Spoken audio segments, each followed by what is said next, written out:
Bom, a outra dúvida é sobre os lotes que são grandes, às vezes uma gleba inteira, né? E que, inclusive, na LUOS está identificado como um lote único e que você precisa só de uma parte desse lote, você não precisa do lote inteiro. Isso, Eu, para já tem compartilhar, lá, pode falar. já, assim, é um lote bem grande, só que, assim, ele tá, já tem duas escolas nesse local. Se quiser, eu posso Uhum. até compartilhar aqui que ele tá aberto.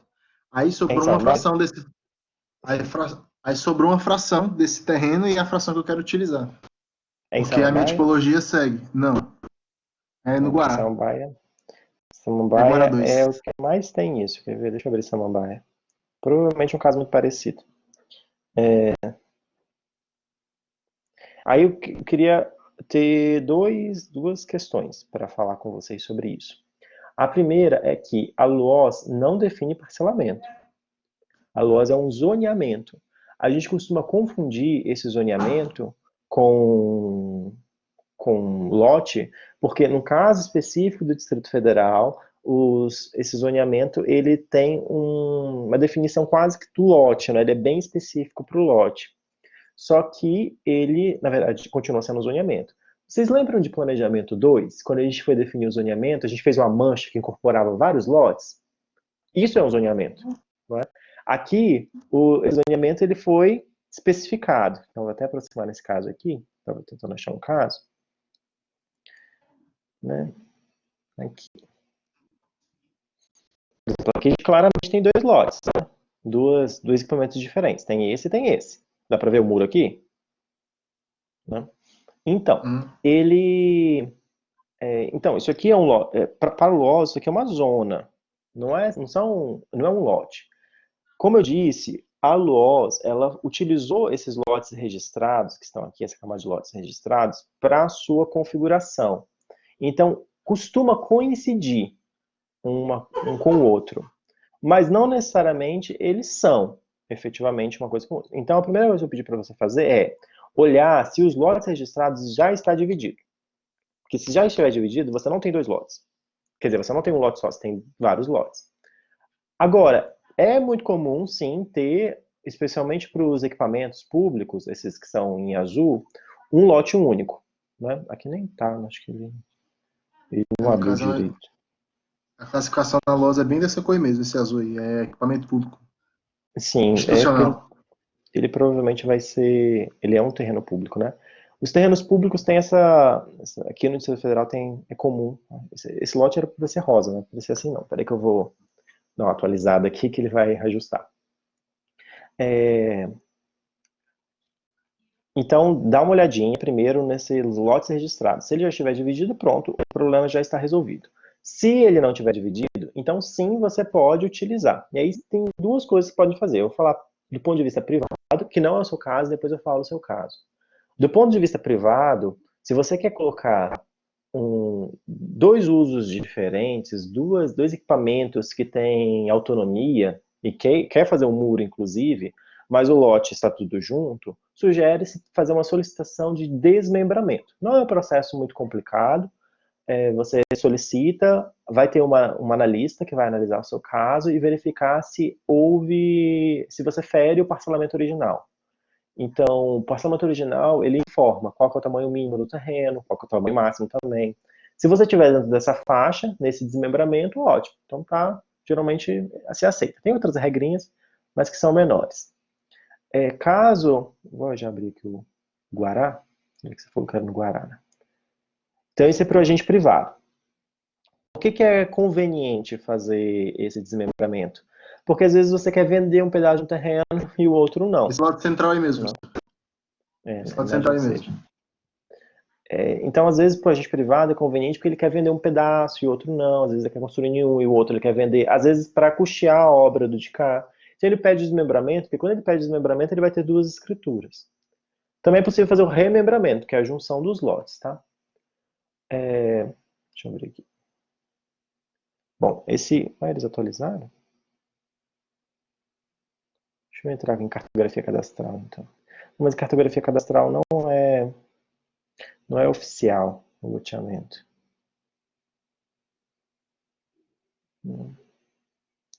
É esse daqui não, né? Felipe, é esse aqui? É o Felipe, tá espaço aí? que não tá rosa. Ah, esse aqui?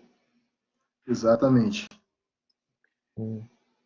Descobri agora essa novidade. Não, mas lá é lotes existentes, ele não é oficial, não. O que Ah, conta seria esse lote registrado aqui. Deixa eu ver aqui. o lote registrado só conta um endereço. Aparece O entre todo. quadras 17/19 e lote A. Então, aí ele tem esse lote grandão aqui. Tudo bem. Então, oficialmente é realmente esse daqui. Eles pintaram com a cor da luosa, engraçado, né? Era melhor não ter pintado, mas enfim. Então, de fato, esse lote grandão. Ele é um lote público, dá para ver aqui, não é? Os usos que estão aqui são públicos, confirma para mim. É uma escola pública e uma escola técnica. Então, É eu porque aí tá só a sugiro, escola pública.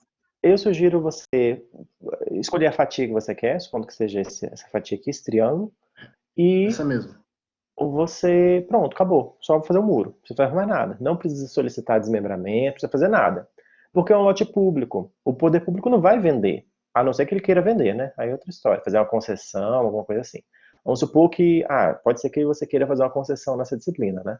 Se você quiser fazer uma concessão para o agente privado desse pedaço aqui, então aí sim a gente seria conveniente desmembrar para ter um registro independente para que na escritura seja lá prevista a concessão. Mas se você for fazer um equipamento público, todos os equipamentos aqui são públicos. Então não tem problema não. Você pode simplesmente vir aqui e falar que sua fatia é essa daqui, o restante é para os outros equipamentos. E sugiro que vocês sempre fatiem o lote. Vamos supor, e é só uma hipótese, tá? Que esse terreno inteiro estivesse desocupado. E você quer colocar uma escola. Dá para ver claramente que esse terreno é muito grande para uma escola só, né? Aí você fala, Só que eu essa quero. fatia minha aí é 20 mil metros quadrados aproximadamente. Pois é, né? Aí tem gente que fala assim, eu quero fazer muito paisagismo. Gente, a gente mora numa cidade dispersa, já tem paisagismo para tudo quanto é lado. O Guará mesmo tem recuos que são assim enormes, não é? Por uma cidade que tem praticamente residencial unifamiliar, o predomina, né? Só que na região central que é multifamiliar. Então, assim, para que você vai fazer esses jardins enormes, sendo que existe tanto adensamento que você tem que fazer e já tem um monte de jardim espalhado pela cidade? Né? Então, deixa o jardim para fora do lote, para dentro do seu lote, você constrói o máximo que você conseguir. Né? Aqui dá para ver, olha só essa faixa aqui, né? Esse gramado aqui que você não vai construir. Olha só, isso Uhum. aqui de tudo já dá para fazer jardim, não precisa de tanto jardim assim não. Às vezes a gente olha por cima e fica achando que é muito pequeno, né? Você olhar por cima, mas ó, o Eu tinha próprio essa Felipe disse, dúvida. é 20 mil metros quadrados. Mas é 20 metros muito quadrados dá grande. para fazer muito, dá para fazer umas duas escolas aqui, se fosse uma cidade tradicional, né?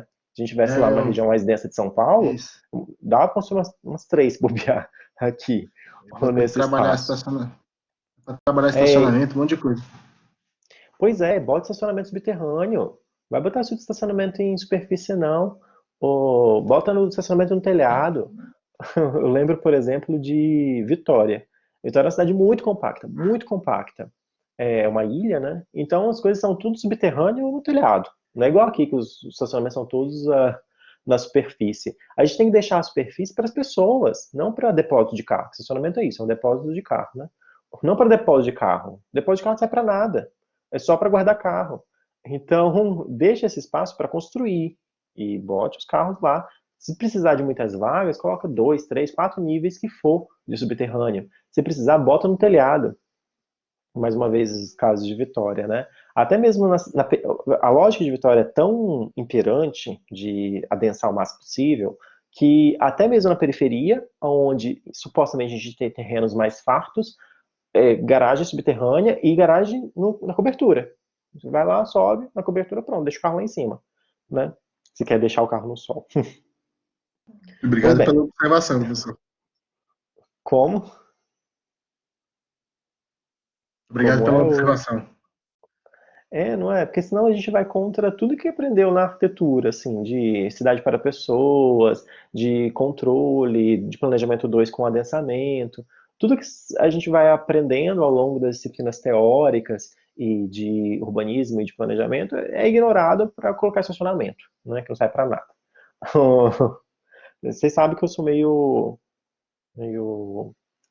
como posso chamar?